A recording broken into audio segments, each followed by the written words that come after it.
Where am I this share? Memobia Jumobia Kwaba, Eba NDC 360 so. We are made you strong kwa NDC Amanyuku, Yashe, see the Bodeuro, Afanshire Pane Nepa, you are John Dramani Mahama, the visionary nation builder, any NDC Amanyuku, Yawama or my Ghana, now Boawam with me at Waba. Pa, come the 7th of December 2024. Ha. And at the Okuchiba Bremai about the NDC's 2024 campaign na yede emunchichirimu ebrewo haso na mamubonia ekoso ye my Ghana mu a ede ahokyere ne kodanda aba beto manfo so no yi nsem no makoma akotisa achechede nante e ma akoda kra etiase na abusuafo we ne de toso miensa ye this is the 3rd edition of the NDC 360 show media ne Sammy Gyamfi me yachia me hene Emma NDC Amanyuku musomfua debia me de NDC 360 jumedie ebremo jumedie you know say you can watch it live on 5 TV stations Onuya TV, Angel TV, TV XYZ, Loud Silence TV and Weasel TV. Yet that all these TV stations are say omofe jumedie on their very esteemed platforms. Now there woman say if you don't have a TV set you can also watch this program live. All you need to do is to go on Facebook, on our official NDC 360 page, on YouTube, NDC 360 official, and on X, the one our friend at Twitter, NDC 360 official. This program is being streamed live there. All of you are more jumedie free chichini benche yenina yechia ubia yadamwase munimwa jumedie intimi nyepeye. And what I want you to do for me is to like the stream, comment and share. Like we did last week, I'll be taking time today to read a lot more of your comments. So let your comments keep coming, whether you're watching it on YouTube or X or Facebook. We will dedicate time to reading that. Now, Abusiafo, send me the the 3rd edition. Now, when you say about NDC 360, a jumedia yedisuadia, efa enyema ekoso ye my Ghana. And today, yenemo on komo bibridi. This show is going to be a very, very interesting one. What are we talking about today? And I assistant Jumedi in format Nekakra. He says, say, the moment of truth be the kind, and you recap of pa. You started with lest we forget. And the lest we forget, you didn't come on afra. The question brony friend of ICT. They be my friend of digitalization. May they bet you casemua. Not just say, I therefore in 10 times any. And who do my one share? You were John Dramani Mahama NDC Amanyuku. The legacy of John Mahama in the area of ICT and digitalization. And won't come on and be dino unless we forget. Now, you no pa. Now, the NDC and you not twaso tiawa and the NDC and you never tell. And we are talking about the promises, the policies, the vision of the nation builder, His Excellency John Dramani Mahama, for you in the area of ICT. And what NDC has for you, what our policies are in the area of digitalization and ICT. NDC and you is for you today. Stick with me and you will be well informed. Now, here now made the moment of truth editorial now Abrel. And today we are doing Corruption Tracker episode 3. And on Corruption Tracker episode 3, we are talking about corrupt payments for no work done part 2.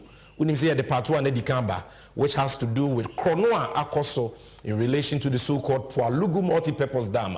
Ye raba womiani MPP fwa ye di jumedi ni share wonsano. O mayo mei frakadam no mayi sika ne basamo o mayi na risika chichiri die. And then I will be talking to you about 2 scandals. Ebema oraho, but the kind of people governing our country, so that you can make an informed choice come the 7th of December 2024. So this is NDC 360. Free here. Tell a friend to tell a friend that we are on, and this is going to be a power pack show. For those of you watching on social media, I want to repeat, kindly like the link, comment, and more importantly, share it so that we can have a lot of people watching. Baby, it is time for us to go for the recap. And until watch this for me, I'll be right back.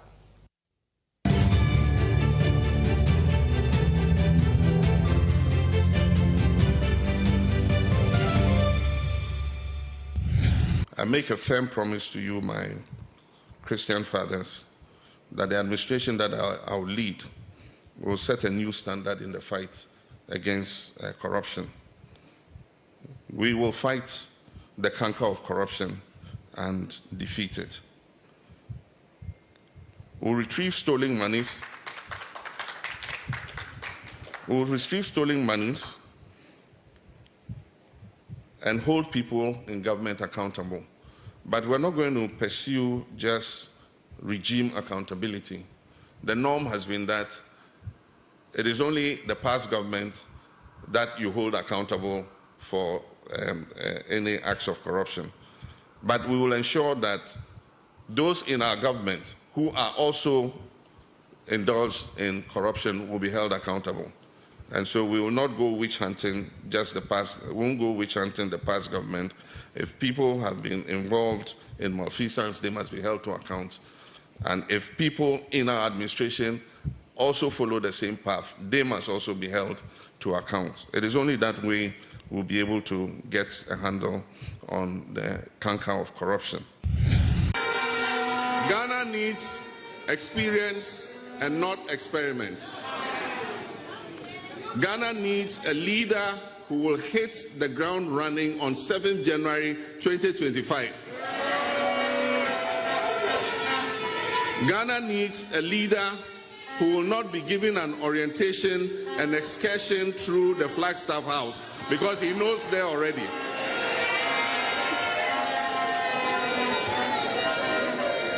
Ghana used to be the shining light on the continent of Africa, and I'm of the strongest conviction that we can attain those heights again. I believe it, and we will lead by example.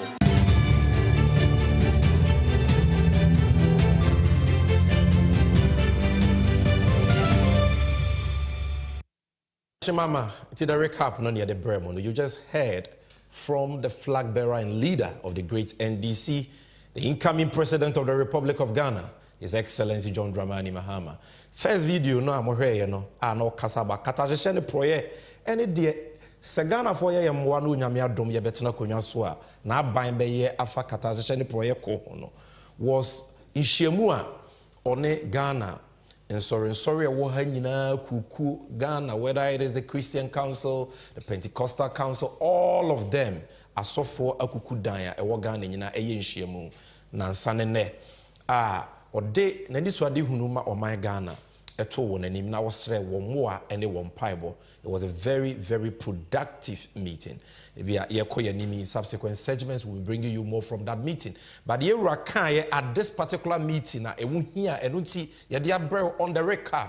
And they say, Katashene Proye, Katashene Proye, Katashene Proye idea, Edi or mining. And for that reason, we must uproot it, we must fight it, we must make corruption a high risk enterprise. Now, the Papa Mahame can say, no one may corruption clearing agents.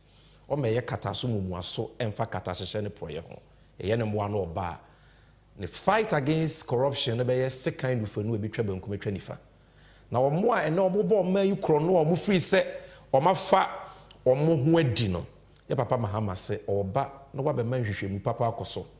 Na ye di omo asem. Sika omo wi anyina no ya gye ama oman no. Ne ya make sure se ye di sika na ye mpuntu nyuma e de ahoto ene nyuma impuntu ebebre omaini nyina na de eme de kra ne se wo se enye aban a atwam ne nko a ba ono ne party mu nipa ode omo beba aban mu omo bebokro no so no obe ensure se emra no be ye adwuma na munim se John Mahama onkasa kwa ose a woyo na waye bi so da na breso we saw how he handled the Jida case when it came up, the national service scandal, the bus branding scandal.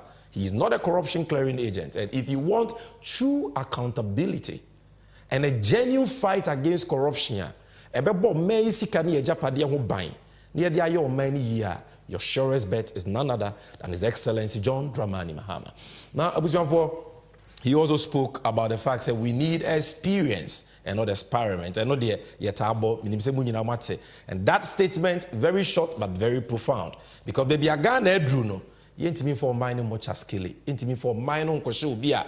Ono ankasa se ene oka asem kirewa ochina no wabase ojuki oyojuka debi. Such askili no. Yentimi fa Ghana and more such a scaling. Let's give Ghana to a serious person who's tried and tested. The new Mapaye Nina Yahubida, and just some here. Yakoso will be shared 2016, and then Adane and Sohe away and so. So that was a recap. Now, the less we forget, April. My guest is ready in the studio, looking all colorful, fired, prepared for you. And when you say you're all expecting him, he's here, and you will see him right on your screen after this commercial break on the 24-hour economy. Guys, the way job no day this country said, if I plead pay and they go your kids straight, I hear say brothers they do 2 to 3 jobs for that side. Oh, they do Kofi, I agree with you. My bro will complete university like 4 years this. Still they search for job. He rep application like 200. All for water inside. He for straight safe. Guys. All this unemployment where they go on for this country inside could be sorted out by John Mahama and the NDC's 24-hour economy policy. Easy. How you go do Simple. John Mahama and the NDC say them go encourage and support certain businesses, make them operate 24/7, preferably on the 3-shift system of 8 hours each, by creating an enabling environment that will promote productivity, competitiveness, and well-paying jobs for us after school. Good. But men, make a busy question. We can companies and businesses with John Mahama and the NDC they refer to. The 24-hour economy go primarily but not exclusively focus on agro-processing, manufacturing, pharmaceuticals, constructions, mining and the quarrying industries, leisure and hospitality, the sanitation and waste management, digital startups, business process outsourcing, retail centers, financial services, modern markets, transportation services. Some public institutions like the Port and Harbour, Customs, DVLA, and Passport Office are all included. What the BME be saying, there are no limits to companies and businesses will go benefit from the 24-hour economy policy. Mensa. You sure say this 24-hour economy system go fit? Kofi pa, no be you where ID. You talk say menace they work 2 to 3 jobs for Yonki a day. So how you figure it happen? Word.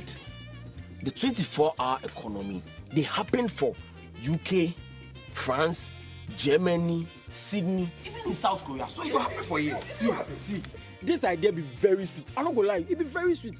But people they carry one district, one factory, planting for food and jobs, moving from taxation to production. Where these ideas all pass, here all 10 beans. That be me my problem. Trust. Guys. Make you not forget say Osi Adeyo John Mahama and the NDC we build the Atuabo gas plant. The Terminal 3 for the Kotuka International Airport. And the Meridian Port Service Terminal. We right now say it be the second largest harbor for the West Coast. Where them all to the web 24/7 as we speak. Then man, if you happy no, guys, me and they talk something no. For trust there, John Mahama they stand to among all of them. Vote for John Mahama, the nation builder, and the NDC for a 24-hour economy. Ejuma Pankwa.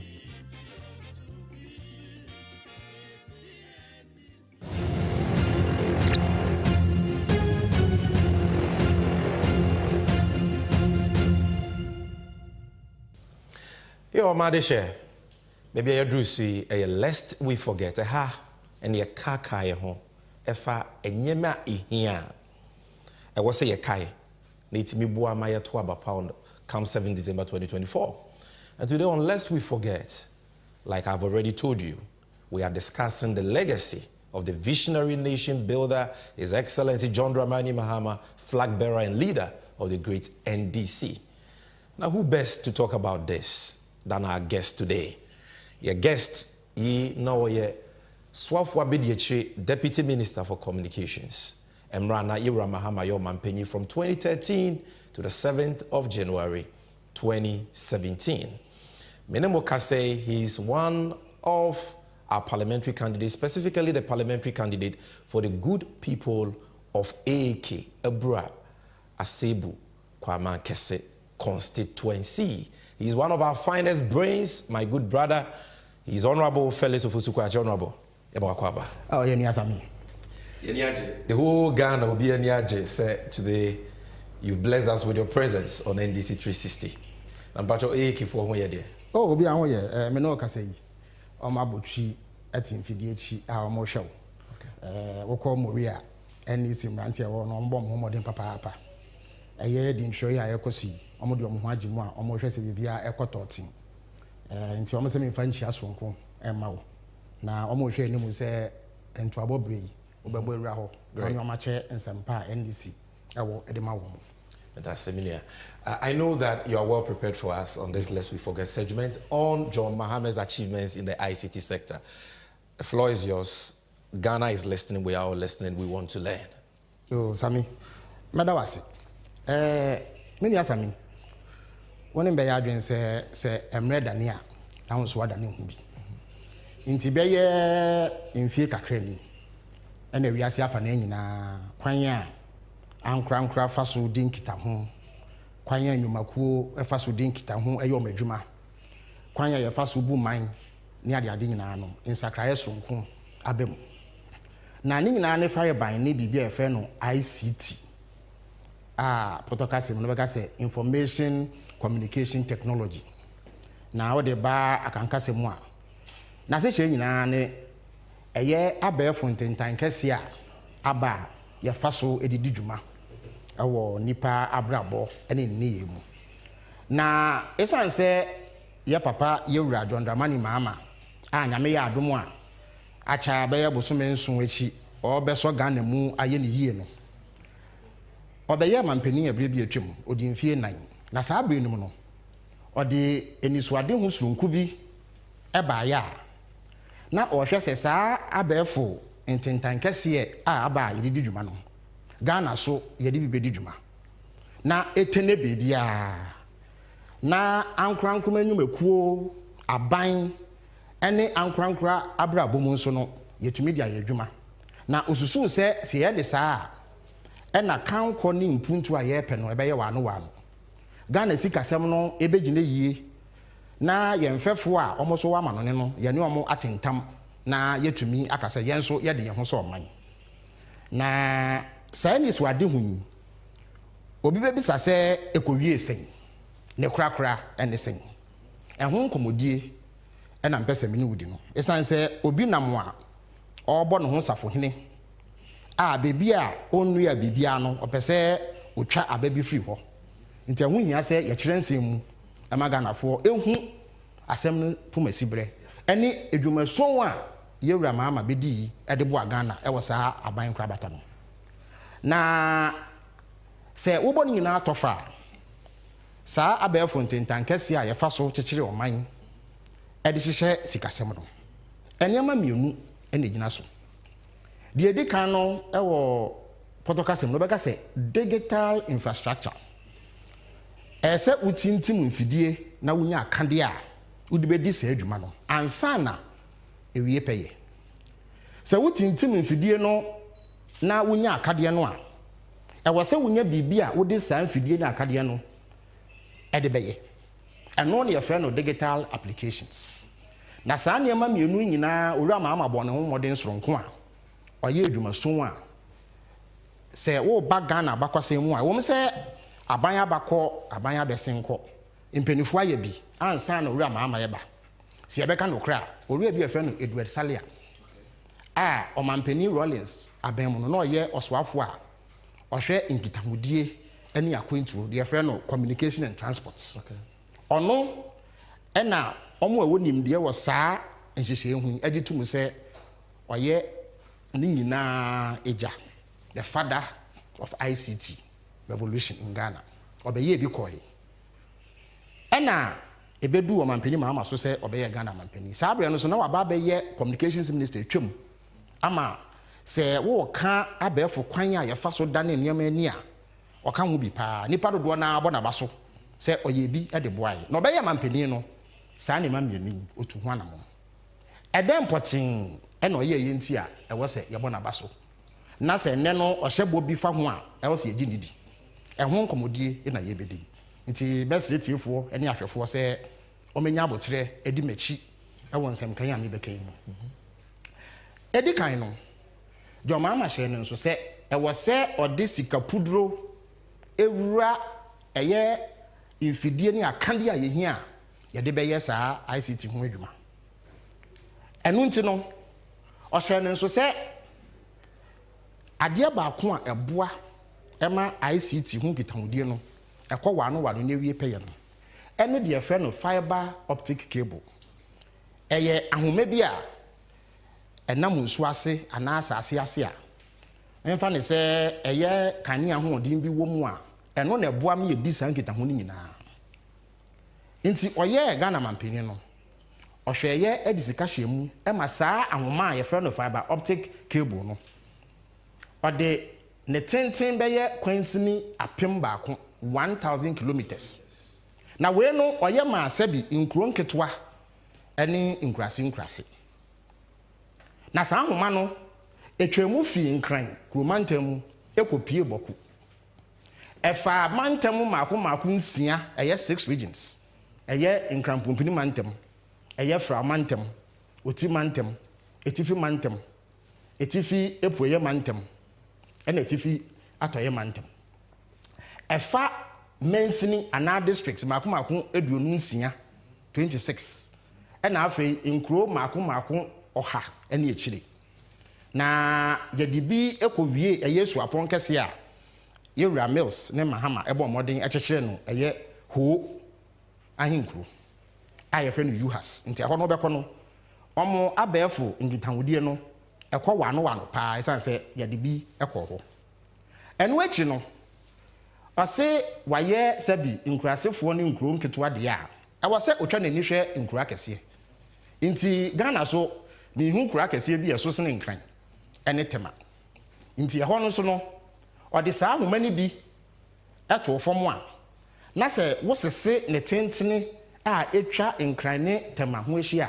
ɛyɛ kwansini ahamiensa 300 kilometers na we no boae ɛma sɛ wopɛ internet connectivity a wotumi nya bi ɛwɔ saa nkura kɛseɛ mu ɛno akyi no ɛnyɛ baabia ɛna saa fiber yi na edu yɛsan so wɔ abɛɛfo kwan sononko bi a yɛfa so ɛyɛ bi ɛno no ɛne yɛfrɛ no LTE/4G LTE na yɛpɔtɔ kasa long term evolution 4th generation kyerɛ sɛ saa abɛɛfo kwan a yɛfa so no emu awoɔ ntoatoaso 9 ni nti na yɛ abɛɛfo kwan so paa yɛ modern a aba foforɔ ɛhwɛ phone so a yɛbɛda soro hɔ no LTE no wasɛm na na yɛtie ne sɛ ɛsan sɛ ɛnyɛ baabia na abɛnya saa fiber optic yi anaasɛ internet connectivity nti ɛnkanka nkuro nketewa no na ɛwɔ sɛ yɛtintim mfidie ɛwɔ mmeammea ahodoɔ bi nti ɔmampani maama hwɛ ɛma yɛtintim wei no maako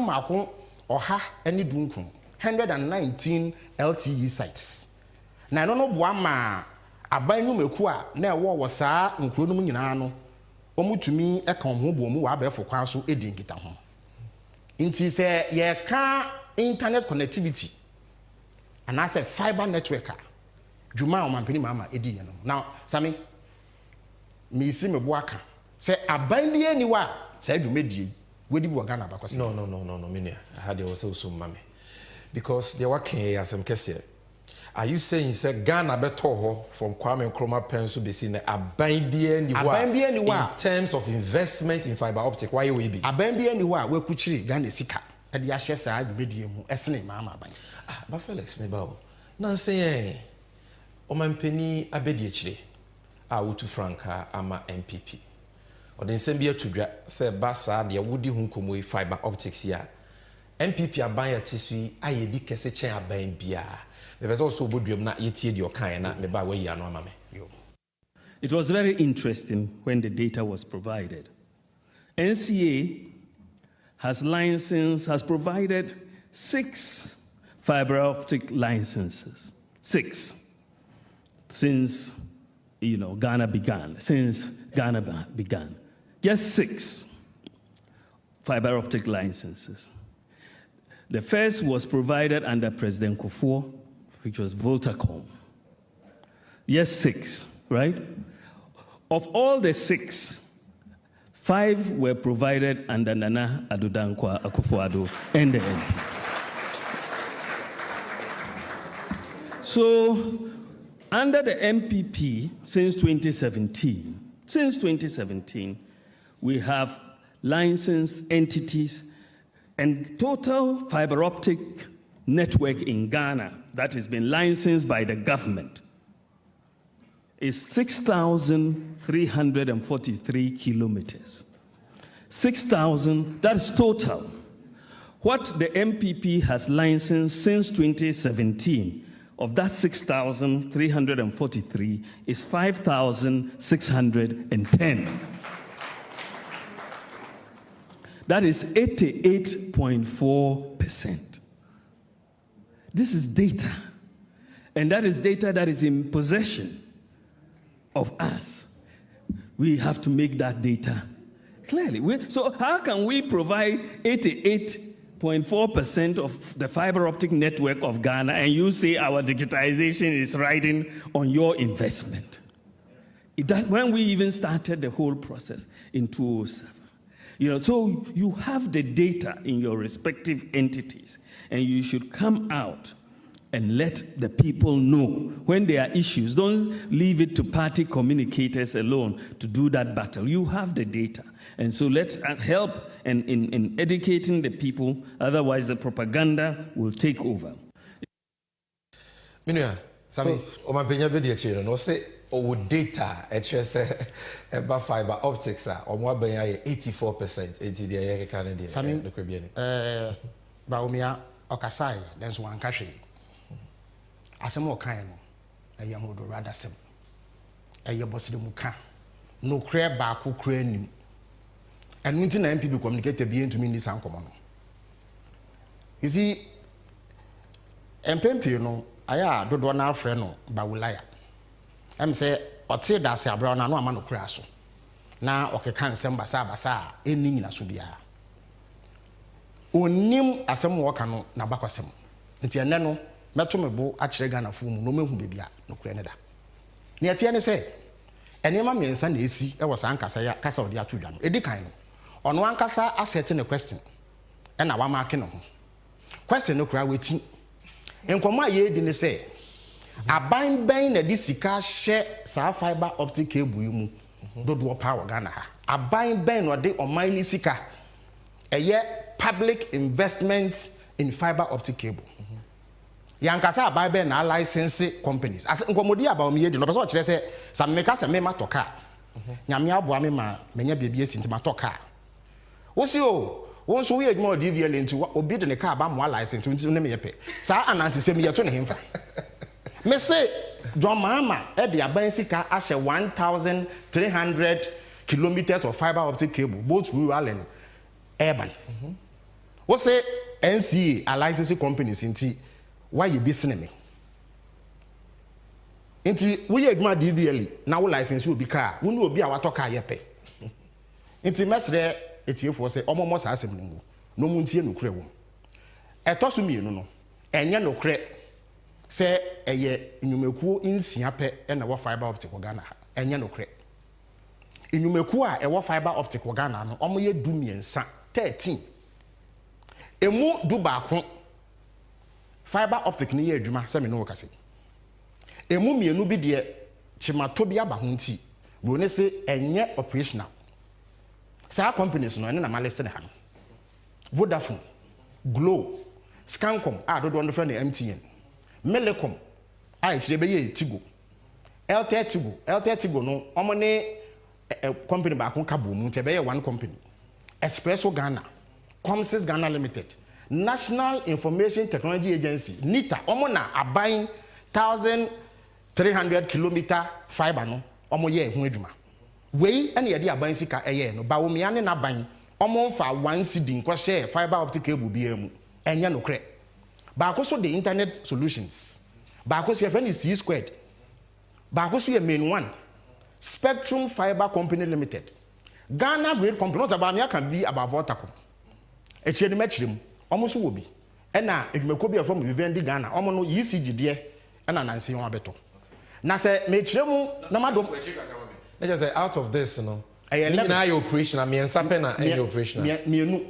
Mienu espresso for na Vivendi we na fe ya no masha asenti. Ese e mom record. Na sami ye tie ne say. Me tumre akire wusie. Okay. Metchire wo data ye de ma sa licenses no. Na wi amasan akire wasem bi mu. Vodafone Ghana. Omunya eye 2 mikrata anase license Omdibe operated terrestrial fiber optic cable. 20th March 2015. Mr. Sabre na ba me na wa ba mu ana. Scancom MTN. Omonsa can license to operate fiber optic. 4th March 2010. Glow and sa kan omo de 29 January 2009. Into betumi aka say omo hyase President Kufuor Breso e na yen ye ba ba mu a ye to aso ye ma wo. Airtel Ghana omo nye omo de 13th May 2011. Comsys enya no 6th February 2004 where President Kufuor penso. Nita for because a year government led into a license. Internet Solutions on the 6th February 2004 under President Kufuor. C Squared 20th May 2016 one name and penny. Mahama. Spectrum Fiber 12th November 2015 one name and penny. Mahama. Spectrum Fiber 15th March 2018 a MPP a pencil. President Kufuor a pencil. Ghana Great Company Limited 17th May 2018.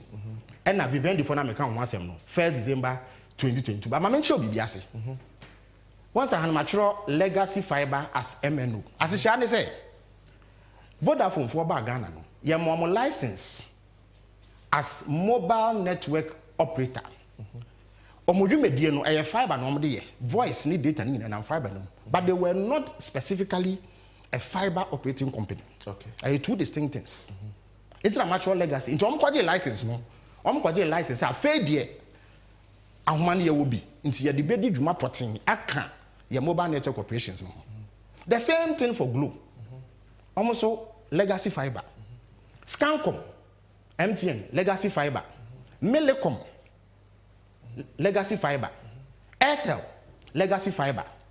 Comsys omkwaye renewal. Sa renewal of license no there is how drive license you no akọ renew but me ase waje license amount. Okay, let's just say omunya omo original license in 2004 and Akufo and omo renew omo renew no 19th March 2018 but omo kra no omo legacy fibers and ISP eno na ba omo ade aka me ensa bi omo license say omo insia na yenye hwe Internet Solutions so sa omo ye renewal July 2019 almost no more ISP the answer na be specific license. And now a year Spectrum Fiber so almost ISP into more legacy fiber dida. Gridco one say omo call mandate and adwuma no omo ye titru pa ne say omo twe enyamakania efi VRE and as omo nua ne ho e de koma UCG ton. Enhomo omo de ye no na enyamanwode na namu but omo wo fiber capability e betumi aye fiber adwuma ni bi.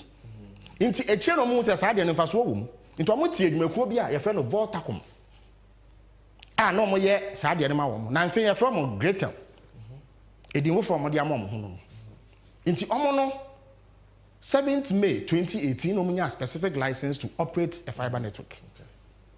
And na group Vivendi de e ye UCG for omo so ohuma na omo de twen enyama ahode no they have fiber capability into omo so be ye bi.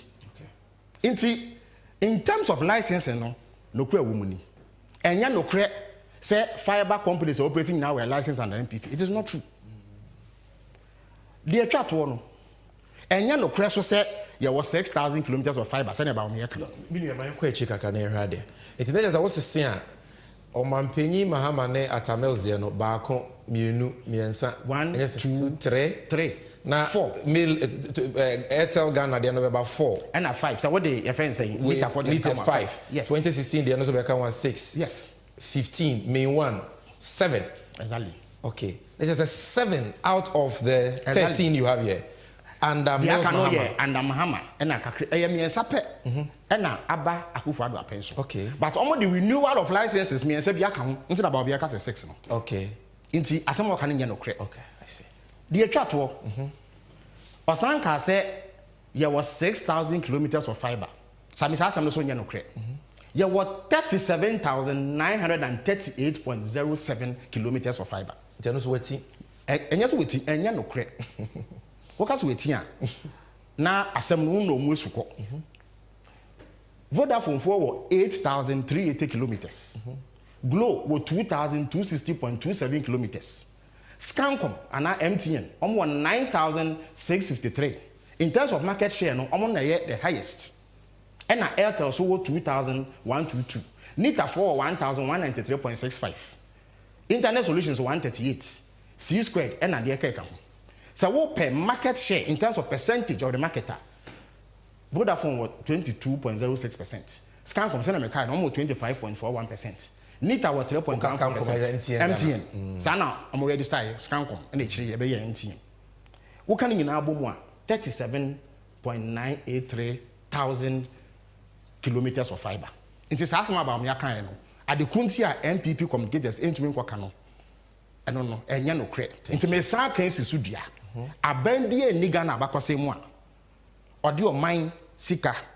I have fiber tentine, Essene John Mama. I think it is the absolute truth. You've settled it. Into Messi, I go back to slide number 2, Ejuma, John Mama, yeah, in the studio.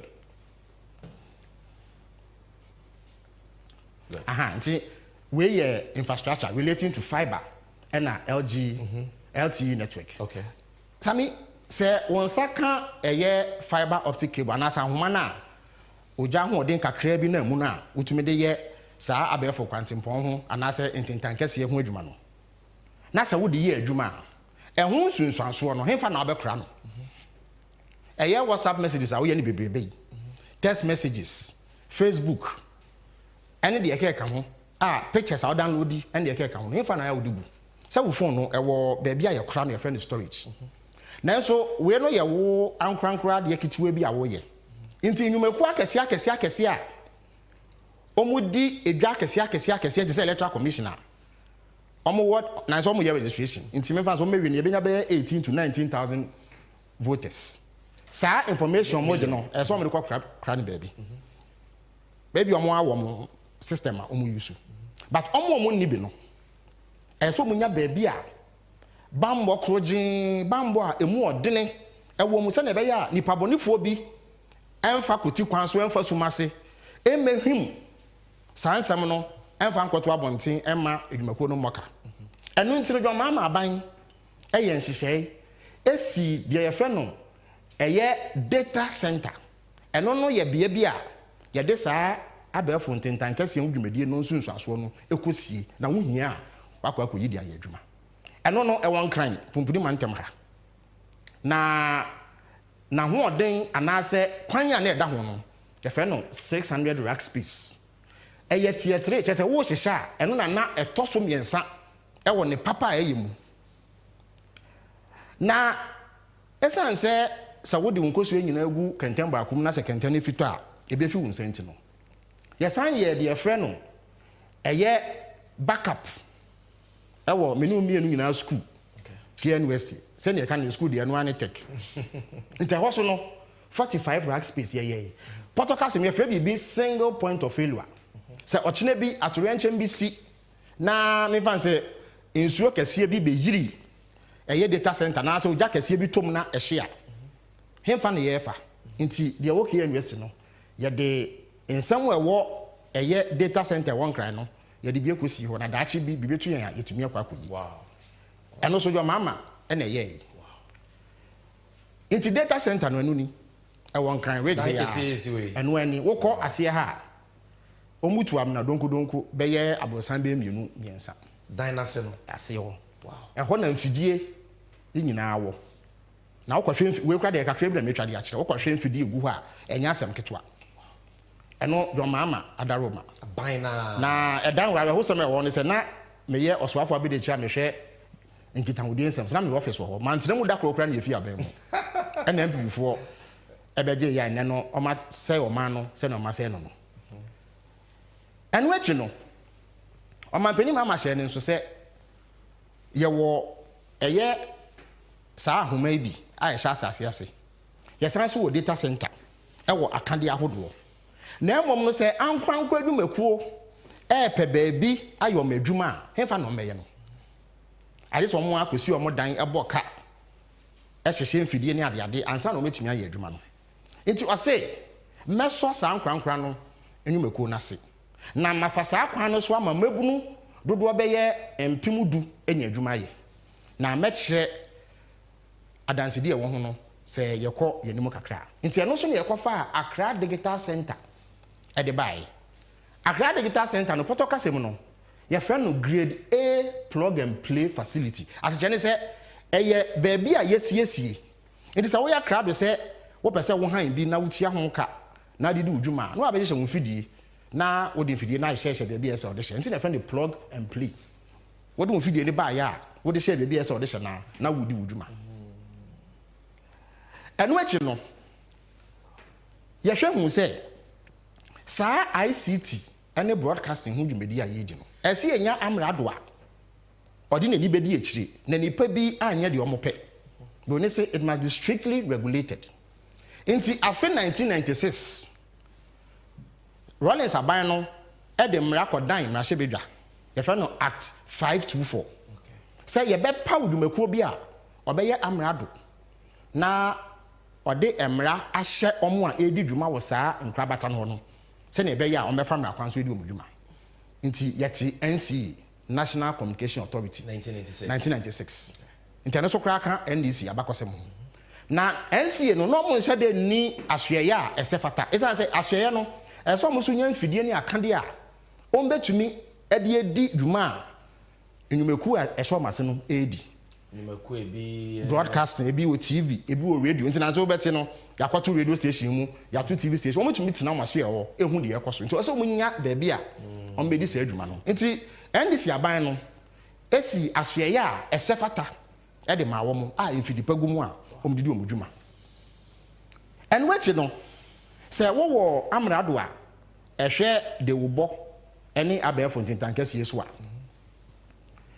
eniama ekonanim ewiase afa na nyina kwan ye fa so eyi TV ene radio adwuma ye no insakraye so nko abem ye no ne da so te analog wo so ti obete hye picture no unhu ne yie obi sha atade kokoro so hwa na akwara se tuntum ena NDC aban no a John Mahama dan no se emre adan ntese yeso dan ne hu bi na nse no de aba ne digital terrestrial television friend DTT intendo be hu no wo TV e bo ha yi wo mia remote ne fuma yese digital television na aba eno no wo hwa won se infoni no ye krogen a efini kekawa bi eni hu se kasa na wutie no krogen na sa nsise no ebre bi atwam no nka ye be kasa ye de ma abrofo edwumaku mama ye sanso no mo nim de ni su hu NDC aban no eye tender processor na eye public obi a de ne nkrata bae no eye Ghana edwumaku obi ene di kan ene de show monsa na se ye kwa bia me dimfoni ne be kira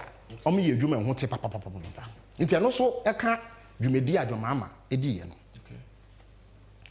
nti mame famfoni nkirewo se na ebe ya metumi etusie metumire no machiresi Accra Digital Center nini okay na a public works department for warehouse bi a atete apansam ena John Mahama ene edwumakuo bi a from Rockefeller Foundation edi nsawoso se ommomoden emeso yasene na yen na ne eni fanya digital center ya enne wo kwakwa dwumedi ahodo ena ekoso na so mamenti bibi mfiri ho mate se eslowusu ene MPP propaganda fo bi ene nam se omba na dan ye nwie na ehwo nwunu mesre se mimi si dan na wo ba na baby kakra nwunu a na wo so a abaso body en memfa ma wo na se ni proceed dan no omba ni ewie bibia mate so omba o na mfidie bi ani mesre se mi si dan na wo be han na wo de nkonwa no mpa ba mu a edan ne ye wo dia baby me dey kan kire o mu se eye plug and play facility ya nyese ye de mfidie koguma ma enwumaku aba ba ye si wie ye no by November 2016 na enwumaku mienu e de nkrata abedan yen se omopemu ayemu adwuma na mo mfofi anto atanti enjimi enwie anse ye fi aban mu but now the place was set up. There are different strands of ICT operations obi wo ha oye de friend call center ofa edwumayefo a se wo pese wo frɛ baabi na ekosi obi so ansa wa direct wo ana wa ma wo information bi a na wa frɛ ekosi wo call center setup ni different from obi a person oye business process outsourcing ya kan outsourcing e je se wo edwumakuo wo susu se e ba ne nkuntabu a eno no nya ade outside ade ade ho nti wo kofa edwumakuo mo de ne se o mo yesika se mo nkuntabu am hwe so ama nti you have outsourced the accounting function of your job am edwumakuo nti edwumakuo bi wo ho a o mo ne edwumakuo bi amano ne wo nkisawoso nti bibi o mo mpese on be no mo ye mo but esan abefo ntintan kase abenti no o mutumi dinkita ho ma edwuma no kɔ wano nti bi ubetumi akọ set up wo setup will be different from a call center and your friend BPO business process outsourcing BPO nso no wo setup be different from a passport application center and now we call a data center why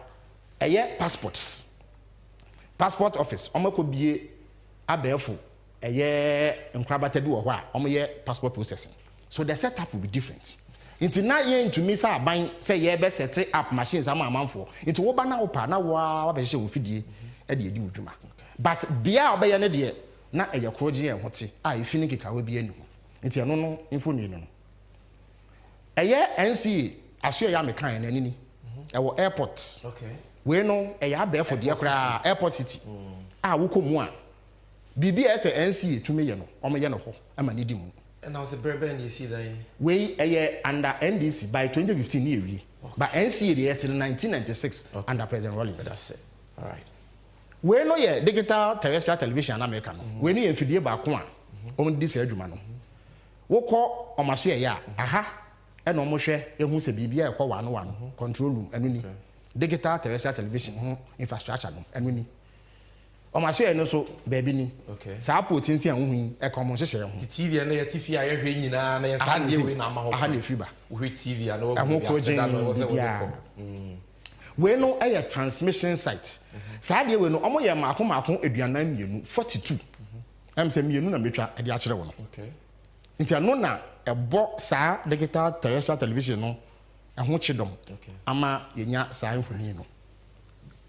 Na maka fencing data center na obebisa se sa infidie ne akade a yetintimi infa so pote be na wo so se wo de ahoma kwhye fo mu na ye de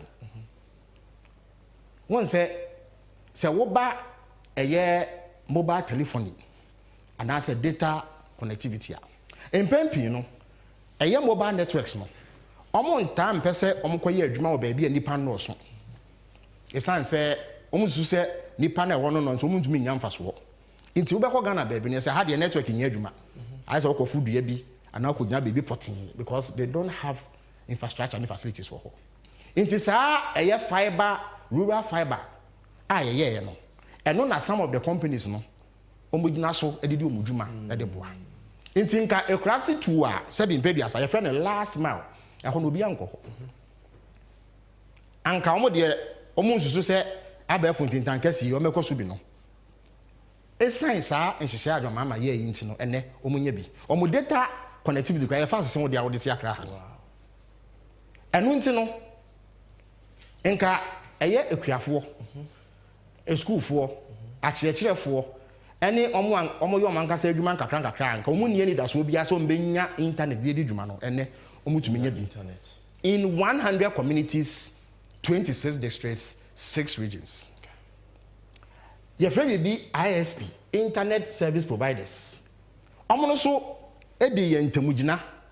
Esansenya baabia na mobile networks no ko. Nti omo so use sa 4G LTE sites any rural fiber me kan ho asem no. Edi didwuma de boa enyumekuo. Nti restaurants, hotels, obekọ hotel bi e we class na omo internet. Because of sa jia do mama eye. Enu nti no aban aso ya hodo nyina no yakom nyina bom abefo kwa so the friend internet connectivity nti Flagstaff House ande akufo ado de bi osori a otudi mfufu nti no your friend Jubilee House no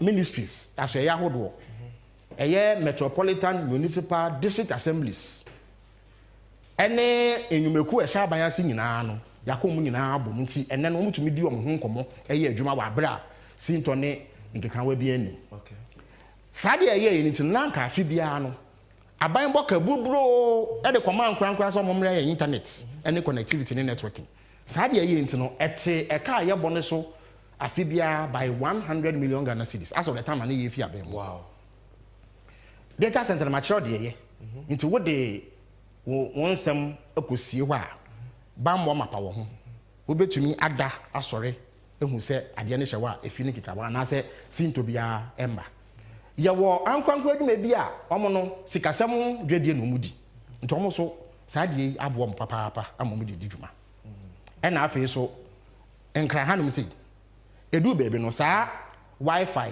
ho asɛm a ɛyɛ saa friends urban fiber ɛyɛ no 300 kilometers ni no 2016 ɛyɛ pilot bi ukɔgyina Accra Technical University terminal 3 wɔ airport anatema station won kra ha na wonya Wi-Fi free because of saa de ya ɛyɛ nti ɛno so ɛboa papa na saa ɛyɛ digital infrastructure maka ho asɛm sɛ woanya bibi amfa nwusu a ɛnyɛ adwuma wofo na ekita wi ɛyɛ ade ɛsɛ robot sɛ ade ekita wo no ɛno no broni frɛ no hardware woanya bibi ɛfrɛ no software and applications nwusu a wo send message ɛnyɛ yi obi afrɛ wa ɛmba obi send message a ɛmba nti ye tintim mfidie ɛne akade ne wie no na wo sɛ ye di dwuma ɛde ɛyɛ de ye hia ansa na san mfidie na ye dwuma no ɛde aba na no ya kyemu mienu ba ko ye e-commerce no sɛ wo bɔ ne tofa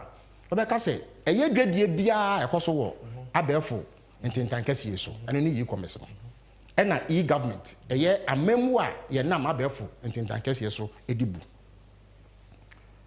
na ɛyɛ e-commerce no yɛ wɔ nkrabata miɛnsa de edi kan ya adwomama edi nhudwuma no yɛ fɛ no government to government ɛyɛ aban nyumekuo ne aban nyumekuo ntam nkitahudie yɛ wɔ government to citizens ɛyɛ ɛsoma aban no de som ne manfo ɛne yɛ wɔ government to business aban ne nyumekuo a ɛnhyɛ aban ase ankrankran nyuma ɛho nkitahudie saa ne ma mense nyina adwomama de nhudwuma na de edi kan ya fɛ no ɛyɛ government to government no medical kyerɛ wo sɛ esign de ɛyɛ yinti no aban nyumekuo nyina ho nya internet access na ye nkwankwankwa wo enkonkoto I say we 100 million as time na ye fi abem na say 100 million Ghana cedis a year sisi ade me sure say akosoro kra sign say ne sikasem na akoye nti say me to aso a government to citizens aha no na edwuma ne kase ne nyina agina ne atie ne say aban eye niam bebre me sure say driving license wo say ko DVL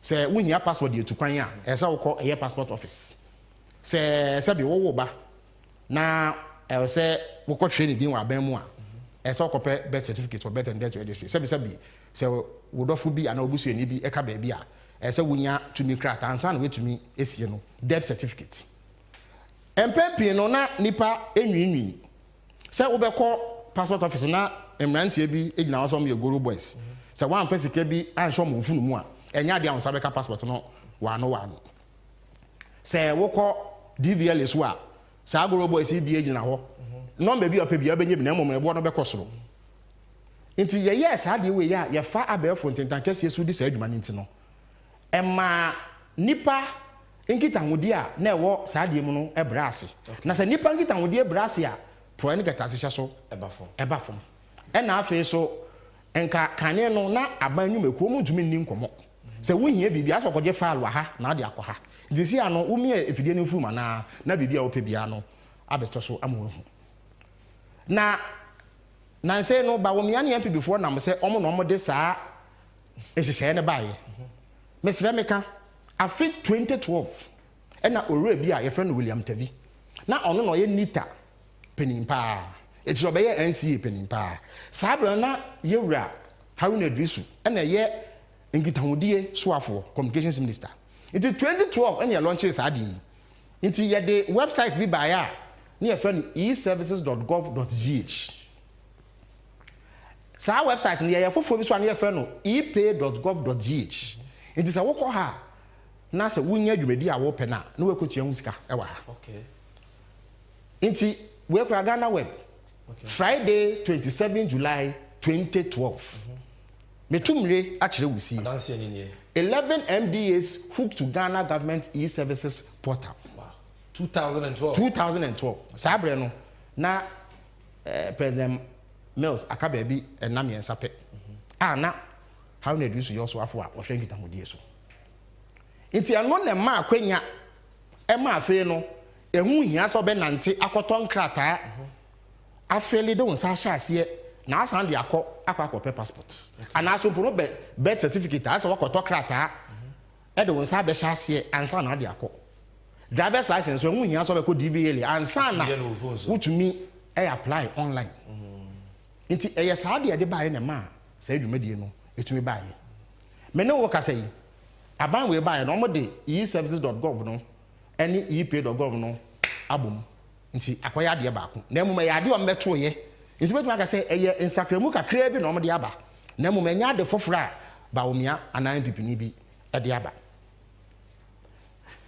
Sammy we ye kratafa etoso oha ene eduonu miensa 123 e wo ye green book ni okay green book ya published in November 2015 it is answer maka nyina ya capture no wom na 1 year and I say 2 years answer na ba me abe vice president ye de hu say obe bisa na akwa kofa be shi okay enu ni it's DVLA for bet and debt registry Ghana Police Service CID Ministry of Foreign Affairs passport office me who immigration bibia on a passport one now we can online passport let's just say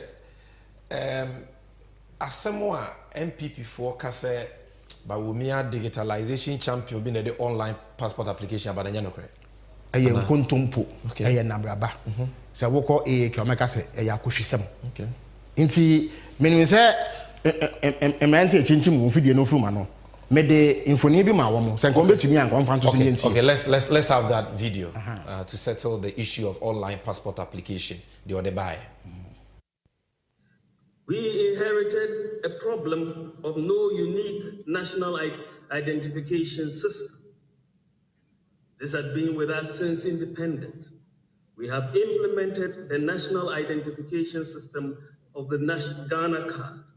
And we have today 16 million Ghanaians with unique identities. And that is a major transformation. And maybe a lot of people sometimes don't even appreciate what the impact of the Ghana card is. But if you gave me 1,000 interchanges and a Ghana card, I'll choose the Ghana card because it has more impact on the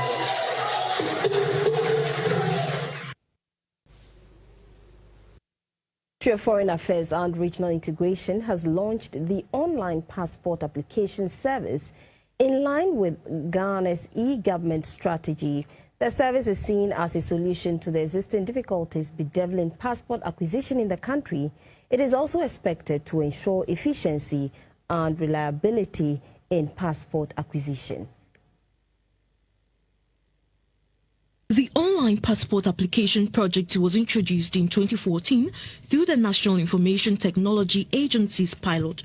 The introduction of the Ghana biometric passport replaces all non-biometric passports by the end of 2017. The launch is a culmination of the process adopted by the government to reform the delivery of travel documents for Ghanaians across the country. According to the technical advisor of the Ministry of Foreign Affairs and Regional Integration, Ambassador Leslie Christian, who doubles as the chairman of the Online Passport Application Project Committee, applicants can make payment for the process through EcoBank, Zenith Bank, GCB Bank, mobile money transfer via Vodafone, MTN, and Airtel, as well as their payment cards. Foreign Minister Ms. Hannah Tete said the system will help the ministry deliver the highest levels of customer integrity and international standing of the Ghana passport while improving on the security and issuance system.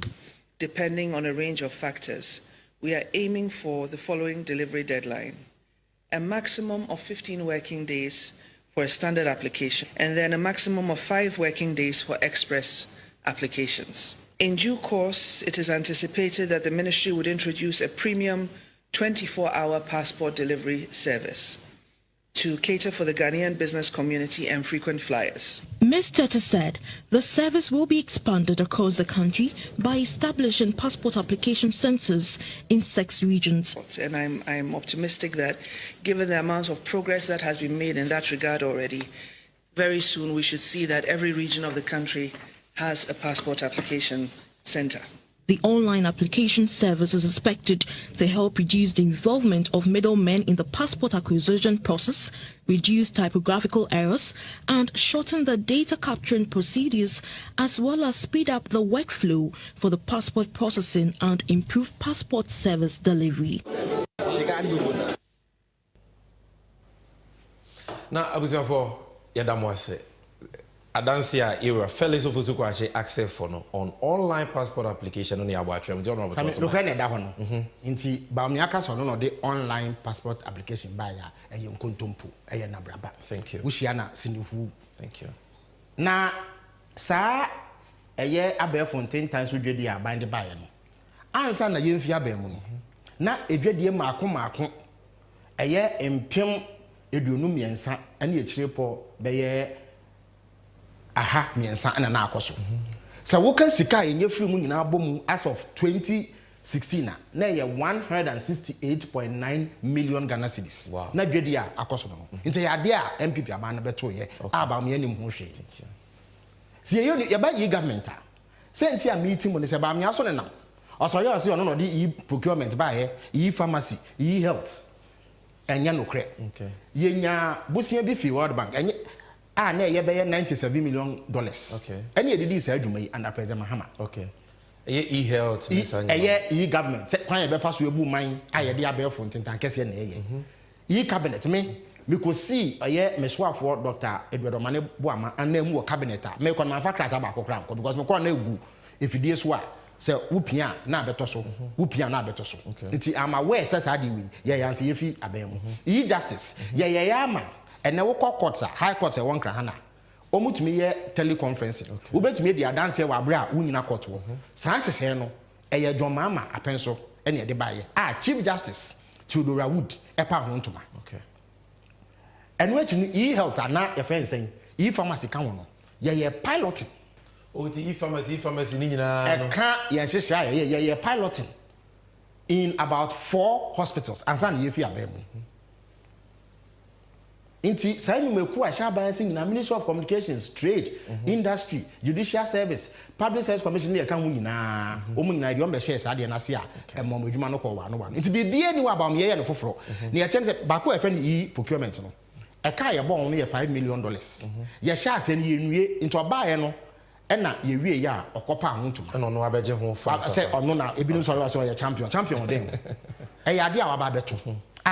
Enye na daye so anase na niso ade hu semi free wa hospital na mekan no Kolebu teaching hospital Kolebu polyclinic wa regional hospital and na Zebila district hospital ya pilot is e-health no by 2016 you just na mekan wa asem ni eya ade e wo hodeda eye e-parliament wokọ parliament ye de omokrata no gu infidie so ye de friend of software requirement specification document any hwehwe mu say be ye ansa na ye fi abemu into on beto aso keke say eno free wa na ha no na me pese me bisa asem because ye ba no me hwe o slice no o man penya be de akiri wasanso akasa bi o say eye ade na ye friend Ghana card e dia dance so bi ye Ghana ni no omo na ye aben ye te akonwa so MPP akufu adoba wo mi aben na ye aban omo ye ne kofa bai omo na aye ne de keka ho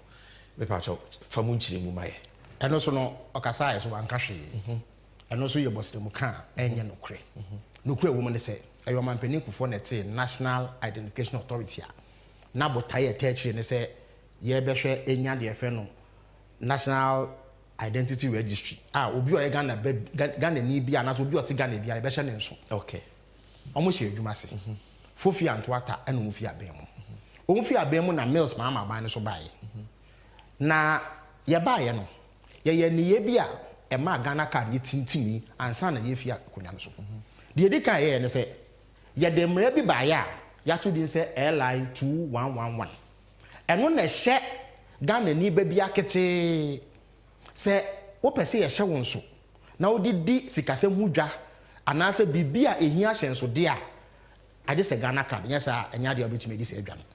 This is what made it mandatory to possess a Ghana card and sign which guy bibi a fa ashenso ho. And which no one say otrofo no se me dance ni wa buchire. Ba me aba ekonwa so no. Eni nanu ani nansa. E na ote ba so nkuo bi se omo hwe adwuma a NIA aye no na omo ntu no fo.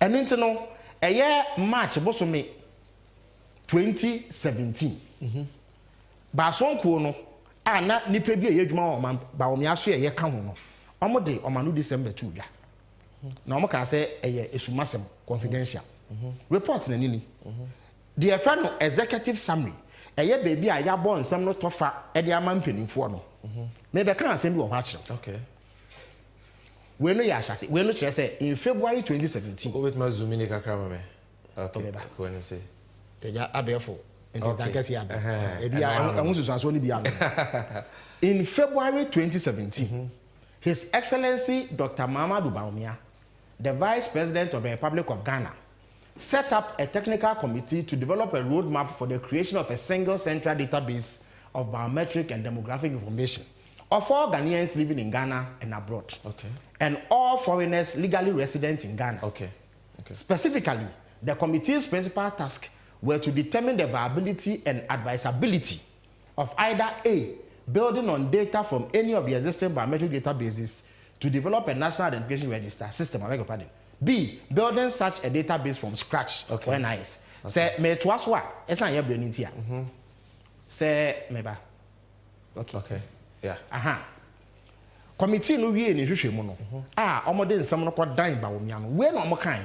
Omo say, the committee undertook a complete tour of the premises of NIE to apprise itself of the capabilities, deficiencies, and level of readiness of NIE to successfully carry out its mandates. The committee observed at NIE, or say, Bason Kono call NIE aswe no, Duomu Kohu no, Enuni, na NDC, Abano Ayehu, has collected biometric and demographic data from about 16 million citizens. Wow. It's not Ghana for Opepe Dunsia. Ena yaje omo widie mu asenso de e de egun fidie so ye de beye sa Ghana card no. Na sa Opepe Dunsia no. Emu Opepe enkron de na omo ye ho adwuma a omo de egu eye de friend CDs so a omo de sie na da chom de aye adwuma. Enu achi no na wuyi Opepe enkron na emu Opepe enan ni echire ponson 4.7 million dear. Now, on my dear friend, records and assigned unique personal identification numbers. Number. Okay. On my mobile ascenso dear, a chess with number 4.7 million. And what you know? Now, on a process 2.7 million cards. Out of 2.7 million, now on match a 900,000 at the amount for. I feel so. Na omo cards na yam printed hwe wo so ada bibia ni so no maako opepepe 12 million sabia ni eguso a yeje eye omo efia ma no ne omo te Ghana no omo widie mu ensem e de egu infidie so inti wei na committee a Bawumia nkasa te ye ne beka kire ne se yaye inti so ogina ba bi ka kire wo se ono ne ni so ade hu ne Ghana card a eye nkontompo ni na braba onye no kwafo good na enokura da nchen ya committee no ma no akwan miensa sa wonfa so omo ka se de di kan no onfa de obeto ya no nya adwuma ana aso mpo no de obeto ya no onye sakremu kakra na onto aso ana aso mpo no pa onto ntwe no nkwafa from ra committee no san ka se omo de se ko mo nko a nka de wabeto no e ya de papa nti Mahama Jamano no sa na committee no kan okay ewa ha I say it is the considered view of the committee that the adoption of option A will present the best viable approach. Nti omo say the ombeto ye no say e komo nko a onfa nya adwuma. Sami enu ano dia ye. Na wo ko eye NIA for website a omo angasa enu mu nsemuni. Omo say by a policy directive dated 22nd May 2017, government of Ghana directed almost share NIA to engage with identity management systems, a subsidiary of the Margins Group, to ensure the efficient rollout of the identity management system is amo betray yen enana ya form adwuma so mo emre ni ho nka meden krata edi mu pa be kire wo amo na obi a wo pe no san krata mbre ma wo na de ato 364 mo website amo obi akan bi good now me medase me free say enkomo no ne fe di kan on the legacy of His Excellency John Dramani Mahama no odi adum wasuko yama entiase aye adwuma obi anim say John Mahama stand store meje will tell your concluding remarks on this first part na yakọ short break ye ba Diana ye koyenimi 2025 and beyond John Mahama Woma Ghana for on NDC and youth segment. Explain to us what does John Mahama have for Ghanaians in terms of ICT and digitalization. But for first part ni nyina esimame simaba. The American na actually say edi kan no nkomodi ekoso say Bawumia na ye champion of digitalization nya no kre. Eye bosire mu ka.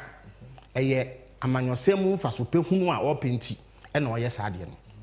Ebiom eye sikasam ho hyehye a ebu aka ne simu a ohun kutokuo fa kranhye mu ntina wedwane a opese okope bi foforo na ye de akase ono no aye ho adwuma. Nti saa sama maka de eye no kretro do a echinye bie ne ho a obi a ope asem no nokre no be hu se nokre ene de atodwa no. Nti efi na ekom emma MPP nin anaba me anada wo se ono ene ode de friend digitalization bae no ansa na omra no na John Mahama edi hudwuma de daada oh na Bruni say he stands head and shoulders above Bawumia enye Bawumia tipe no no e wo kwan bia so se ba no eye abefo entintankese a yedidi dwuma e de bo omanfo asetemu. That was Honorable Felix of Osukwache. Onko yo wa ha the NDC and youth segment no eba after this short montage. Interesting when the data was provided. NCA has provided 6 fiber optic licenses. 6 since Ghana began. Just 6 fiber optic licenses. The first was provided under President Kufuor, which was Voltacom. Yes, 6, right? Of all the 6, 5 were provided under Nana Addo Dankwa Akufo-Addo ended.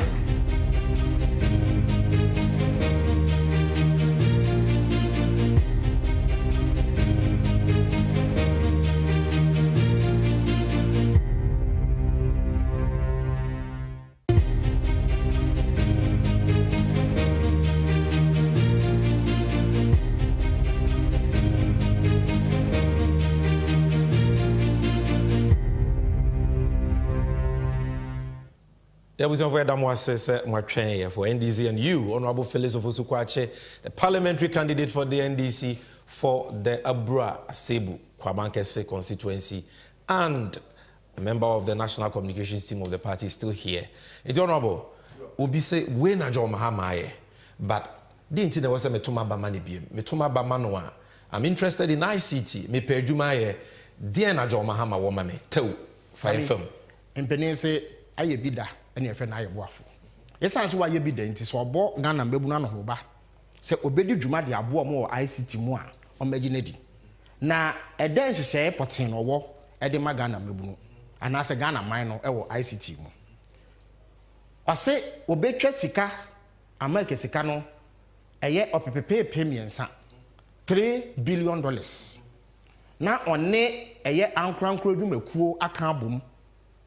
Ede eye infidie ni akande foforo a esan se ewiase ko nanimu a ebe hia de di sa adwuma no ede aba na nanse ni bibi di 5G enu bi ena odi be di dwuma e wo sa sika ya odi be yem $3 billion na obi a waye niema ka etwemu nyina ide o ka we ya se ne kitwa mu kura no nti Ghana fo nhyɛ ne nso se John Mahama be di mampani bi mu a ye befa abefo kwan so nko kura de adane niema ani ama na ye papa asen de ye we. And which no, Sammy, Debia, Mrs. Odi Mobo, say a Juma Sam Hagana, Mebun Papa, Sawoko Eka. Swan, and Nancy and Maba will swan is so many Jumay. It's your mamma saying that's what we were home. Or say, dear friend of coding, one say, a year in Fidia, I have women in front of my friend of computer. Casa et Tiano. Ah, on one, a year no, and then a car, any coding. That's our coding. I am Nancy, any Maba and a Nancy. Okama no near Mudiano. Or say, or betete Ghana Nancy and a Maba, Mako, or Pepe Bako. 1 million. That was our coders program. You now me to me in your quenya, Eddie Ashom, Eddie Biashom Bushiafo. Nasa me, Bawalaya, Korea, on a num, and no see on no subayebi. Ewa bra, Odia Bakosembia. Sasa me, this will be vision where we are. After 2020, abra do mama airborne to ano ye kochiri yensem good ye friend manifesto mu no na ewum menim say wabrantie no ewo bia so obetumi kra de aba enini eye 1 million coders program your friend OMCP. This is the People's Manifesto of People's 2020. Manifesto 2020. Election about women contest bi no. Eno ano no. Okay. Inti your mama kan no Messi we beka say na nkwada esusa. Inti enye nne e no be kan. Inti so catch us obe ya e ya de obe ye. Oni kwan obefa so e de dis na Sammy de twa to ne say. Na nse no bibia ma ne hom ne so a your friend fintech. Na fintech no e yo mo de saa abefo tintan kese ye di dwuma omo de e sikasem dwedie eno mudi na omono da omuso se Ghana aban enso masene dwetire a omre duduma no na eho akoye de nyamba nti do mama se nyame na adom na Ghana fo eto ma no a ode America sika opepepe 50 million ena beto futuo mu e de aso sa fintech fo yasene na Sammy do mama ka se obete foto a se wonyi na chini isan sa ye bi da na efe ne se aye boafo obi a ote eye Ghana infrastructure fund photo a afibia no sika bem no $250 million ono no te sinking fund ono kro ya na eye esla ode ba ya me no ka say esla se yesisi a sika bem no be 25 billion Ghana cedis na obi a wa abakosem a na basam oduru sei no ose wo bose obete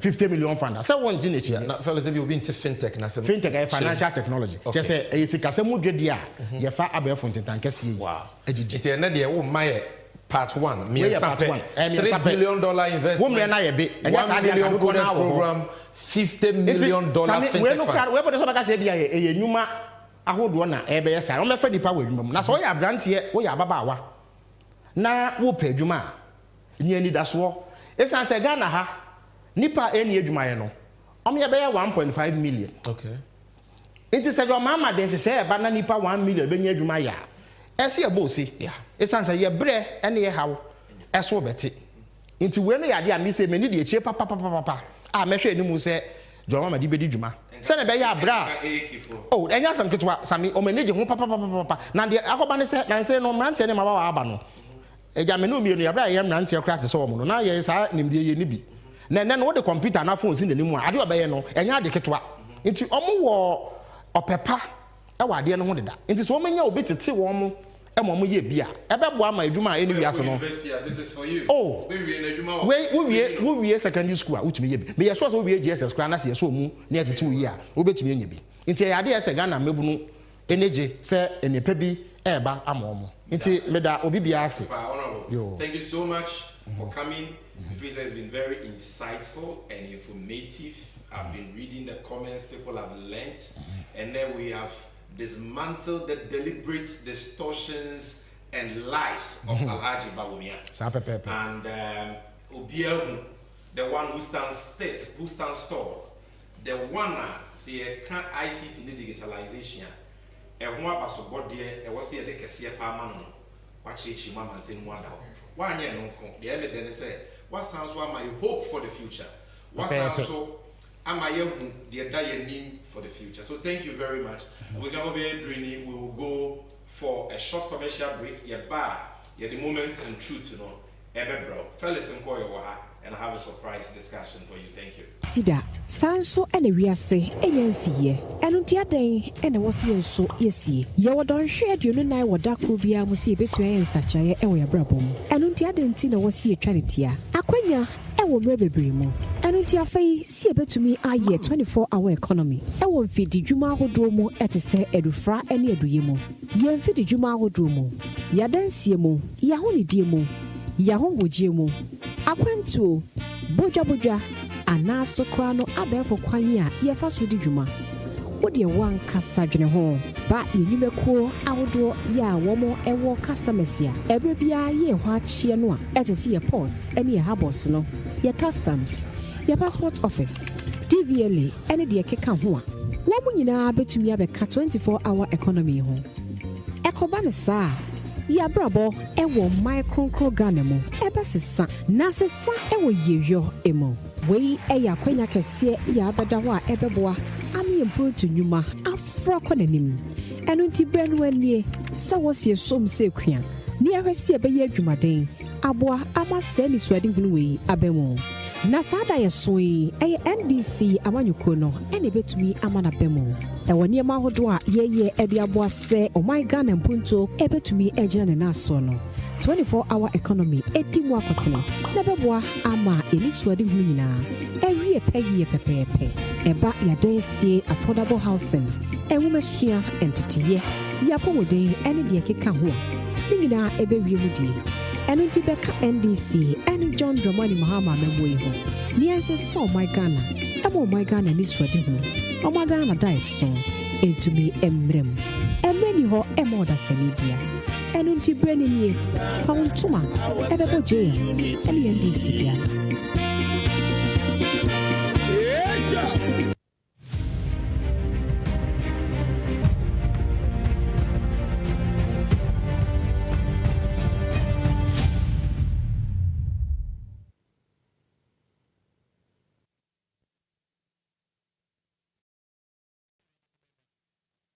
You see a moment of truth.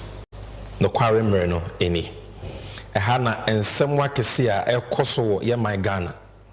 A mamubonia air koso katashan proye and one sem yedi munchi muni bro. And you know, as we do on Moment of Truth, we serve you with nothing but the truth. Ye tumri, ni achirosie, ni ama obiede. And ne, mi Moment of Truth that you told me ye tia yen chekra. Because ye be na enkomobia akamene yenua philosophy kwacha sanso dia bro. So stick with me. What are we talking about today? We are talking about Corruption Tracker episode 3. Yaya episode 1 on Poalugu Dam, fraud. Yaya episode 2 on the rubber womiani na busuanfo a omo fom omanga na sikenya funyafo. This is episode 3. And on episode 3, we are looking at Ghana sika twitwiri dia. Aban we etuyama nipa bebre, etuyama contractors for no work done. Chese companies nipa aban efa menu mienu sika de ma wo no. Omo nyanya adwuma pa bia o man nya so mfaso bia. But kata hye project dream kankan pese minkumunya eni sika ni brenti. Ye tam menu mienu sika ne de ama wo mo for no work done. Abra wo nya adwuma bia. The dikan part 1 no was the Poalugu Dam. And this part 2, we are looking at 2 scandals. If you follow me. Now, for any. On the 16th of December 2020, company Bia Omufri Portugal, a Portuguese company called Motor Angel. Ghana buying a uraba wumia, or Mampenia Kufuadoni almost signed contract. Say motorway, tema motorway finkan kotemano, or Momrano Mumbisi. Money me by adwene say film retenting be seen Ghana for your soon ya kasa ya trejajo afa motorway kwan say na sia say na sia tutu na empempi no e ma traffic e to de bi kra accident si na nipa hwere o monkwa enti aban we ba e na owura ba wo mi ne o mampanya kufu ado say kwa me nkroma na ye motorway o mo de o ma ba mo ba betrim no ma ye ne kese na ate traffic so na kwan na say no o ma sisi nti o mo ne company a friend Motor Angel from Portugal signed a contract shedate in Sumame 16 December 2020. The contract sum was $570 million. Now ehwa dance away Moment of Truth etumrani achirosie etu ko company na nkasa website was a Motor Angel to construct Accra Tema motorway in Ghana. Story ni okwa obihu bibia.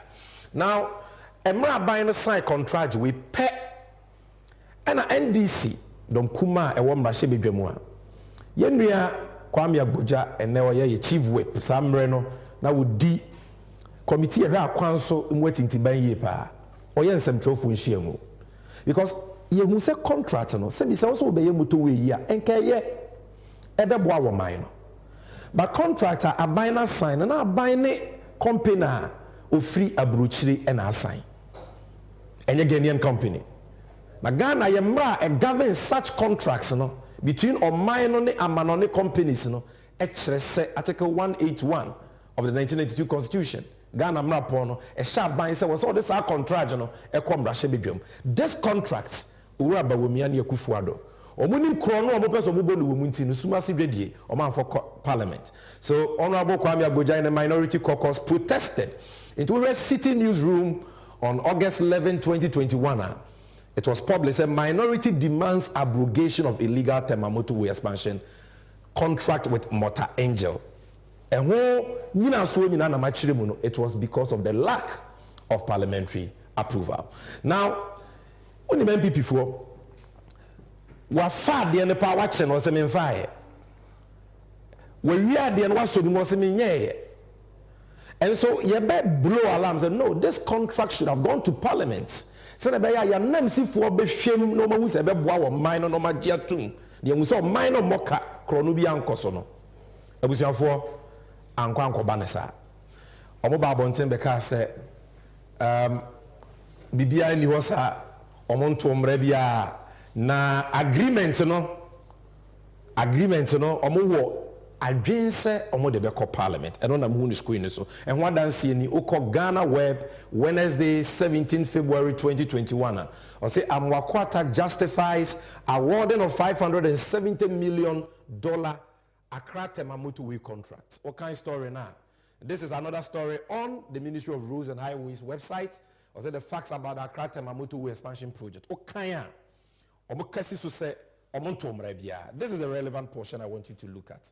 Or say the Ministry for Roads and Highways signed a commercial contract with Motor Angel in December 2020.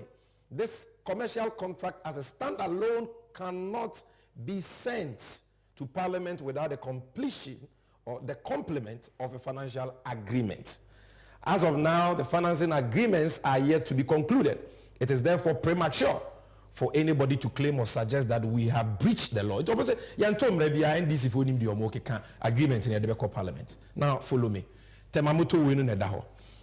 Any CCA over Tema Motorway, this is what you see. 4 years. This agreement was signed in 2020.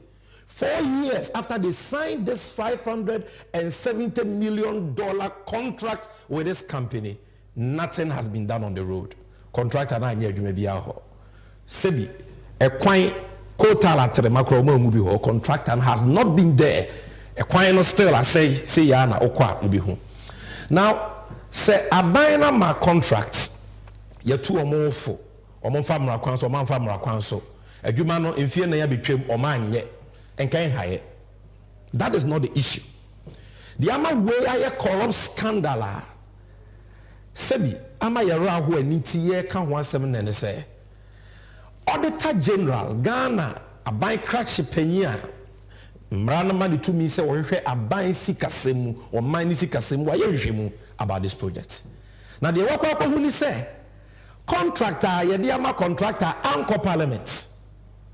Contractor ye de ama contractor na anya ho adwuma bia motorway ho no kwa wansi woda wo mu kota la trema Ghana enya so mfaso bia no Owura Bawomiani Akufuado atam Ghana sika titridie $2.5 million. Eye ene Ghana sika 38.5 million cedis. Teteno 305 billion cedis. 305 billion. Billion mako 385. Edi ama contractor no abreduma no contractor no wanye. This is what the Auditor General is saying. And Ubibeka said Sammy Gyamfi Auditor General can hefa. We check it page 23 of the report of the Auditor General on the consolidated statements of foreign exchange receipts and payments by the Bank of Ghana for the year ended 31st December 2022. This report in medical trim and a Pualugu Dam fraud payment of almost $12 million and what dance where ye sika Ghana onyame adom ye nya free ye cocoa ye gold ye oil enye ma ye de kwa ma no ne koton a e ma ye dollars no medical chemu say ye koton ye nya dollars na ye de say sika no e ko ma o bank which is the Central Bank of Ghana enti eye cocoa fu sika ho asem ne ye ken eye omo to gold ye oil sika ye nyina ye sika wo se ye de ye adepa no ye de akoma Bank of Ghana se ye ni bibi ye kra da Bank of Ghana ye nsiachi ba ma ye sidi ni mani nya hoden. It helps the supply of dollars in the system no and no who kwanya abina faso aye ne basa no mu hwemu na auditor general diaba. And this is the report. Anybody can Google it. Here we talk only about facts. Oko page 22, you will see table 11. The title is Progress Payments for Contractors for 2022 and 2021. And I hope you can get picture on picture there so that you see it clearly for yourself. On page 33, the table ends with this last rule.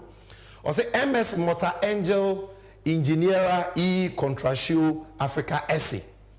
Payment for Temamoto Way and Extensions Projects. Payment for Temamoto Way and Extensions Projects. $2,577,269 US.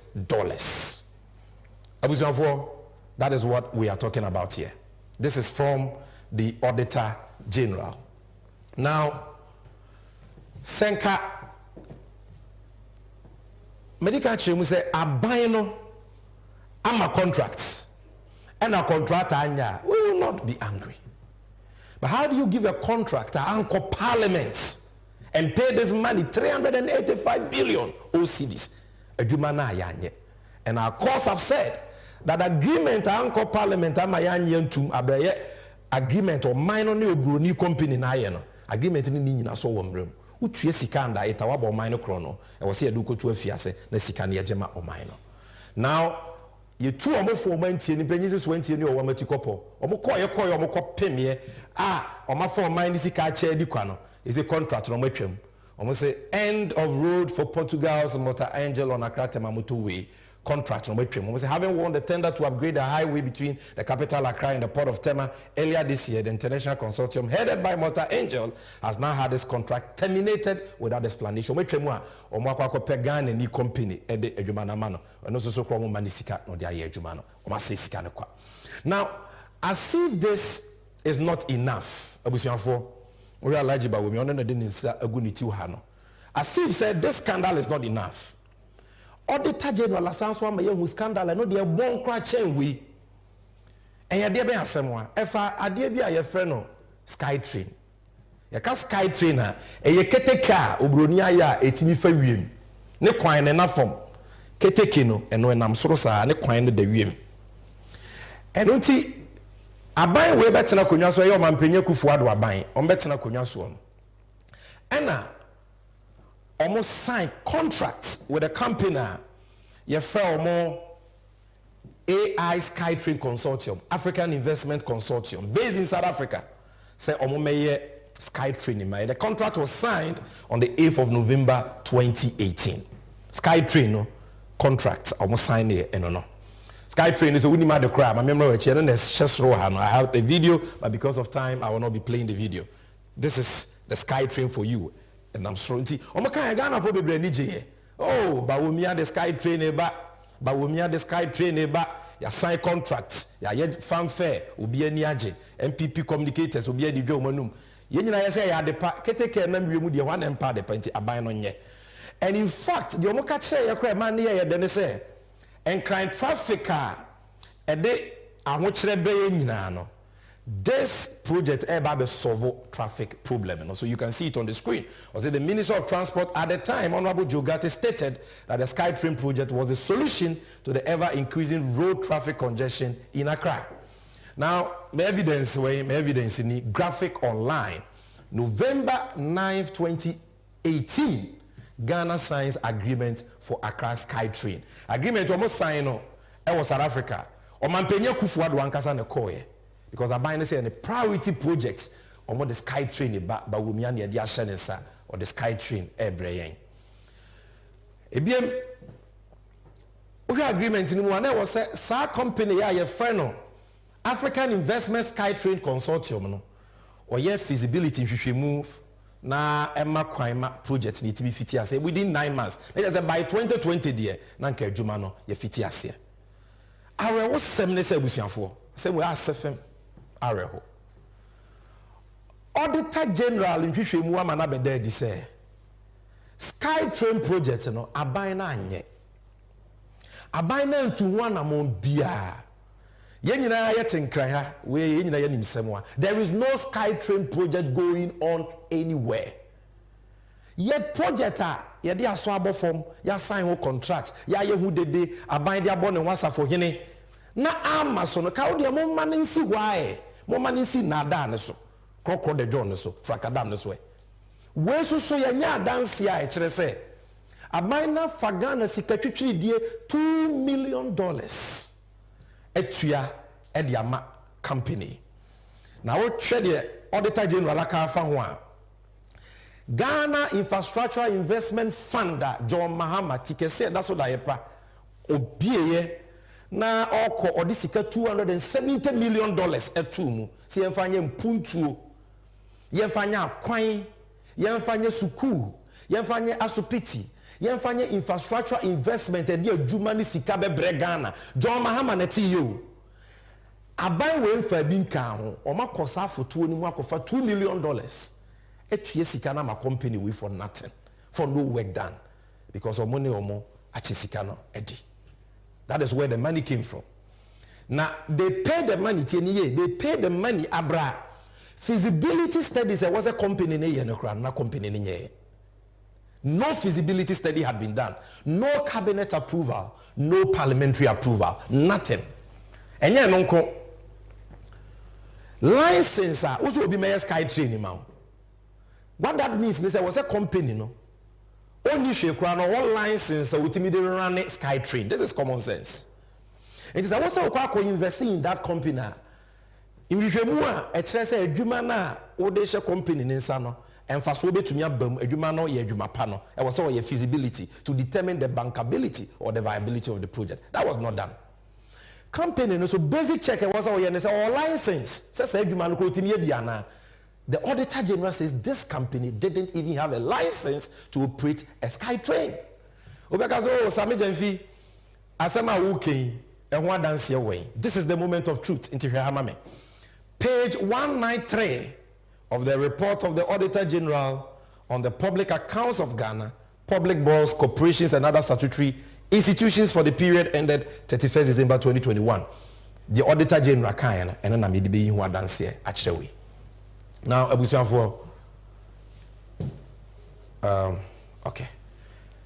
Paragraph 921. I say investment in AI Skytrain Consortium Holdings, $2 million. I say Section 90 of the Public Financial Management Act 2016 says that the governing body of a public corporation or a state-owned enterprise shall establish and maintain policies, procedures, risk management. The Auditor General Kenya say emrasha buying and now buying to my Yukobi as a investment for Kwampaso ye no mine and Kohrisika. Into can or Public Financial Management Act, the Kenya. Oba paragraph 924 no say Africa Investor Holdings Limited incorporated a special purpose vehicle on 11 December 2018 in the Republic of Mauritius for purposes of establishing Ghana Skytrain Limited to develop the Accra Skytrain project through a concession on design, build, finance, and operate arrangements. Paragraph 925 and they say, the fund paid $2 million on 25th February 2019. The fund here is John Mahama Ghana Infrastructure Investment Fund now, or CMFA Numapa. I Subaban Faso, a dear Jumani Sikabebano. And only the fund no. Paid $2 million on 25th February 2019 to Africa Invested Holdings Limited as full consideration for 10 ordinary shares at $1 per share in AI Skytrain Consortium Holdings. And also so we are not saying AI Skytrain Consortium Holdings is yet to obtain the license for aeromobile technology. Omuni license. They are yet to obtain the license. These are the words of the Auditor General. O company only license or the Skytrain ejuma. Yet maybe $2 million question money a year. Someone who no. Required for the Skytrain. So let me take that again. AI Skytrain Consortium Holdings is yet to obtain the license for aeromobile technology required for the Skytrain projects. Feasibility studies which will better inform the project economics and required approvals from the Cabinet of Ghana and the Parliament of Ghana are still ongoing. I feel almost Cabinet approve Parliament approve. Now agreement Parliament approve Se Ghana and NDC for one Rashe bedwam enyin tu mu se koye adwuma bia. Wotimi fa Ghana sika de kuhye. Obusuafo, this is what we are talking about. I said the investment in the SPV could not be recovered. Sika na hye. These are the words of the Auditor General. Now, me no kase. Ara what them they say? Yesika kodim over 30 million cedis. Titisika na 300 billion. Aban penyimfo bi akwa akwache di because project na amaso. Sika nki betumi di ayo man ye. O ma se ne kwa. Skytrain no so ekwa akosisen mo guso mo ya na ekosisen a. Omo say Skytrain no kra de akura se maka menwe no mo boa. Skytrain, listen to me carefully. MPP for say Skytrain na ba wo miade katu ni wasa for hene. Ah, o ma say Ghana sika 30 million cedis, $2 million. Equivalent to 300 billion cedis no. Say kra de mu nya nge na nya possible. No mo mu nim de na ba mu tim kra o mo ka Skytrain. It is not possible for Ghana to have a Skytrain. And what dance here we any there won't be any Skytrain in Ghana. It is not possible. Peter Mewu, current minister for railways. Asemi City for the publisher here November 24th, 2021. I said the minister for railway development, John Peter Mewu, has said the government will not be able to construct any Skytrain in the country. Now, there is a video which settles this matter. Mr. Okwema, Mrs. Here. Since he's brought this up also, because I know there's a next payment for Tema. In Ghana, in Accra. The one you succeeded is quoted as saying that we're going to have Skytrain soon. Well, it's maybe within the framework of the master plan. But as a minister currently, you can say on authority that there's no such agreement to have. No, it's not possible to be done now. I don't see a Skytrain being done in the next 3-4 years. I mean, let's be so at least for the end of the Akufo-Addo administration, we are not going to have a Skytrain. There's not going to be any Skytrain, please. Not possible. Wow. Yeah. And this is because we don't have the money for it. Precisely. The funding arrangements, as I said, it's quite capital intensive. Our own taxes cannot enable us to do that. You know, unless as a country we've agreed that some taxes to be levied, but the difficulties in which we are as a result of the COVID, you realize that cannot be possible. So it means that Skytrain should just be a dream for us for now. It will be on paper for any successive government or anybody to come. You see, as a country, it's good to have plans. Ask yourself,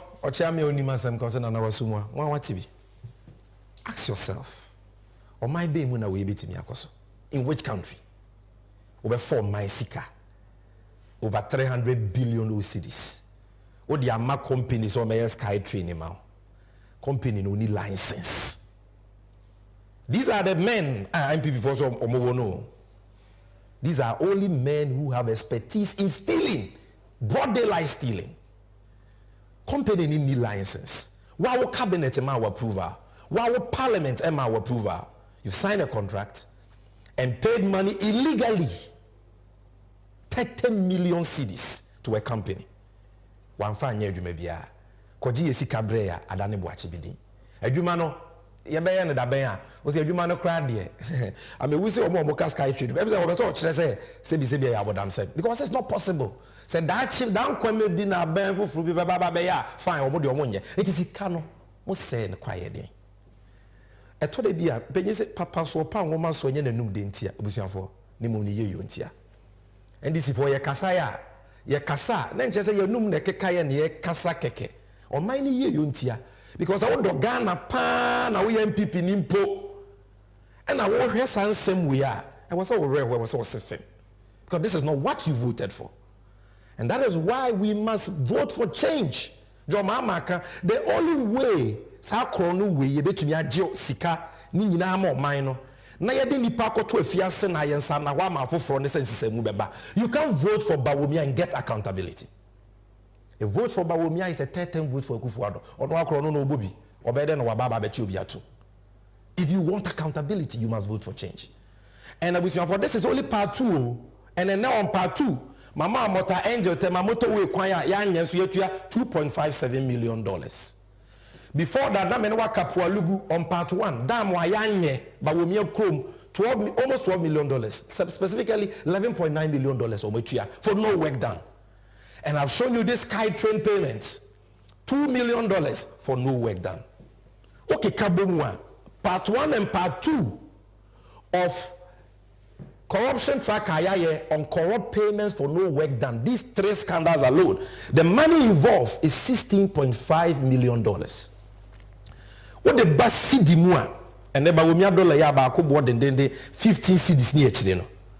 It translates into 247,895,355 cedis. Titisikano 2.4 trillion, not billion, not million, 2.4 trillion. Sika omedia sen kwa for no work done. Ya nye du mebi ama omino o ma sen kwa. And you want to vote for these people again? Na nkomo kro mbe fa yesen. Omo nka say ya huri enim kosro. You want to vote for these people again? Say the omino no mo beto, mo bebo omino don kobi. They will auction this country. Because ombe who say, ya say ya de ye ona anya wo ya ye nya fire.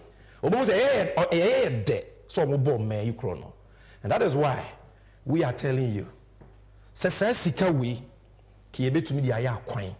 Ukrom kwan na ase no ki ebetumi di aya ne ye. Hospital na wo pe no ki ebetumi asibi di ama o. Ebetumi di aya schools. Nka ebetumi di abia nyuma magana maba wa ne memmo a ene omanu titio ko munsem no enya adwuma aye. Ebetumi di aya nyema pa bebre.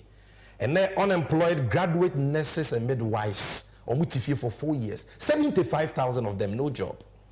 And now I can say unemployed, trained graduate teachers, Omutifie, no job. Can we continue like this? And that is why His Excellency President Mahama, we showed you on the recap, he's promising to prosecute all these people and retrieve these monies for us. And we are calling on you to vote for change. And this brings me to the end of our Moment of Truth editorial for today, Corruption Tracker episode 3, corrupt payments for no work done. Next week, the episode 4 no. So we are going for this commercial break. Bye. Many honorable fellows of Uzukwache, ebedi nkomo tiawa na makai mo messages no edi amamo. Stick with me. This is NDC 360. Since he's brought this up also, because I know there's a next payment for Temamoto Way and Extension Project. And we know we recently as Parliament approved the facility for that purpose. And the project is being done by a Guinean company. I see here some payment for MS Motor Angel and Nigeria Contracao Africa SA. If they can add that one also to this one in providing us the details, it will help. It will help. It will go a long way to help. And the company MS Power China, I think it's the same company that I know was supposed to do the multi-purpose dam project, which was to have come under the Sino-Hydro. But further particulars will help us in resolving it. So I just wanted you to add that one also to the previous one. Thank you. All right. Ensida sanso ene wiase enyansiye eno diaden ene wose so yesie ye wodon hwe aduonu nan wodakro bia musie betua ensachaye ewo yabrabom eno diaden ti na wose etwanetia akwanya ewo mre bebre mu eno diafei sie betumi aye 24-hour economy ewo mfidi dwuma hodo mu etese edufra ene aduye mu ye mfidi dwuma hodo mu yadansie mu yahonidie mu yahongogie mu akwantuo Boja anaso krano abefo kwanya yefa so di dwuma wode wan kasa dwene ho ba enimekuo awodo ya womo ewo customers ya ebre bia ye ho achie no a etese ye ports ene ye harbors no ye customs ye passport office DVLA ene de keka ho a womo nyina betumi abeka 24-hour economy ho ekoba ne saa ya brabo ewo micro Ghana mu ebesesa na sesa ewo yeyo emo wei eya kwanya kese ya badaho a ebeboa ami improve nyuma afro konanim eno nti brenu anie sa wosie som se kua ni ahwesi ebeye adwumaden aboa ama se ni swadi hunu we abemu na sada yesoi NDC amanyuko no ene betumi amana bemu ewoni ma hodo a yeye ede aboa se o my Ghana mpunto ebetumi ejina ne naso no 24-hour economy edimu akotene na beboa ama eni swadi hunu nyina ewie pegie pepepe eba yadensie affordable housing enwumesua entity yapo wodin ene de keka ho ningina ebewie mudi eno nti beka NDC ene John Dramani Mahama memwe ho nianse so my Ghana emo my Ghana ni swadi hu o my Ghana dai so entumi emrem emreni ho emo da sanibia eno nti breni nie fauntuma ebebo je ene NDC dia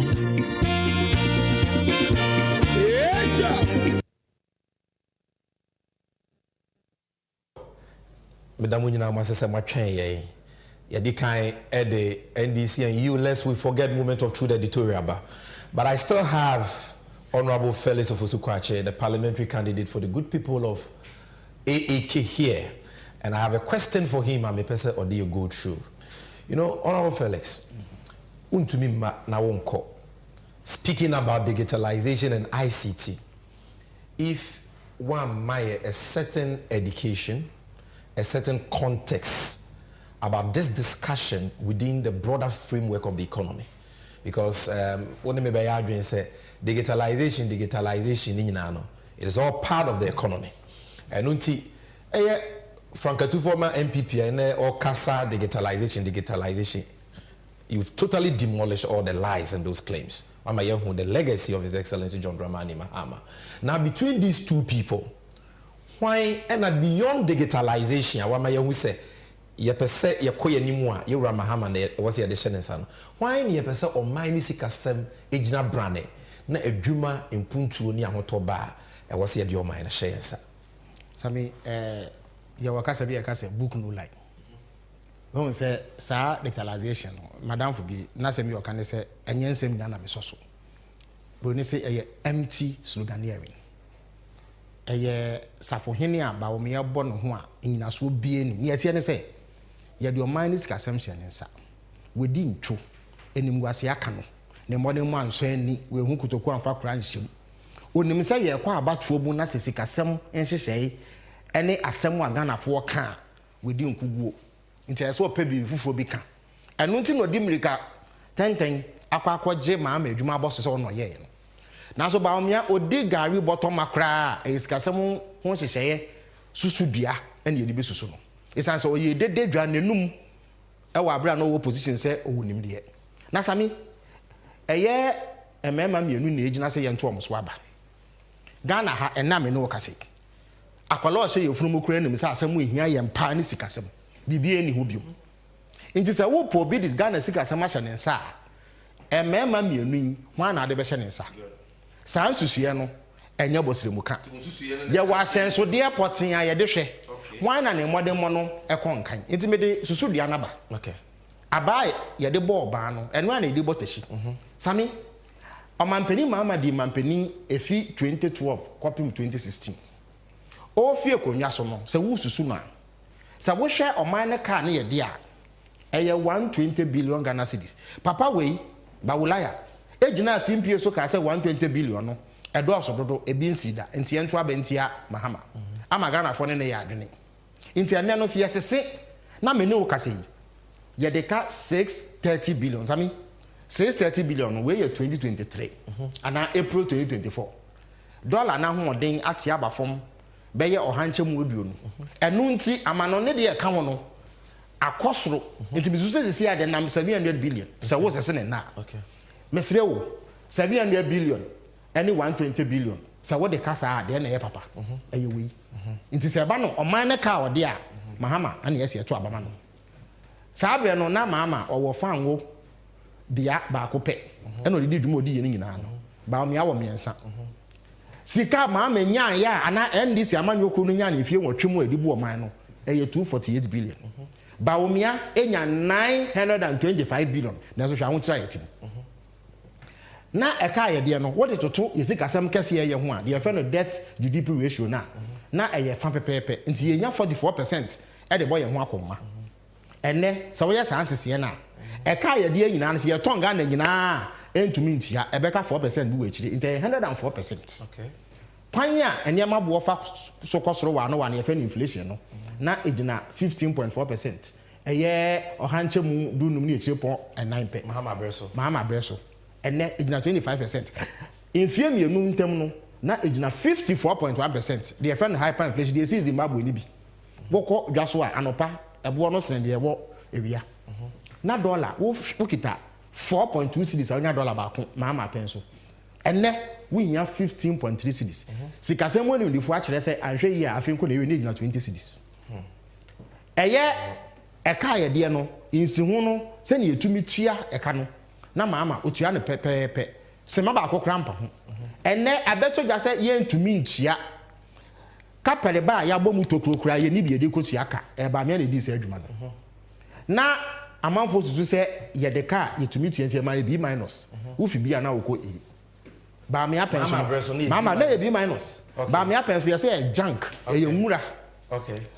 Me no wo ka sei eye budget deficit anase akomasika ye dima ne bro so no Mahama na ye nsia ene eye dumienu Mahama penso na wo de odeka otia nti ya nyi obi esika mfa ba omia age amanfo 100 billion Ghana cedis osi oni bi nti ontumi ntia na emebunu ani adwuma ye Ghana no wo chemu a eye ohanche mu nwotwe ne echire pon 9 ene eye ohanche mu du 9 ene unemployment rate a double enuni omukofo mu unemployment MPP mebunu kwati unemployment graduate association na 8.4% ene a double eye 14.7 na sa in fact one me ye sa wo ya omusi o ba me anye omanpanida nti wo ya ne sa na oni na ni yi nti sa me ye nhwe ahyensode ne se ne tie abra na Mahama eye vice president sa me ne tie ne se ye ma wo praye ba ko no wentumi anhia ye mfa ti manhia so atmasi sisu ma biem sisu me se ye ma praye yi praye ba ko sei e de hwiaw na wo te hwe esan se mu oduma wa ye ntumi mu ti manfa hwiaw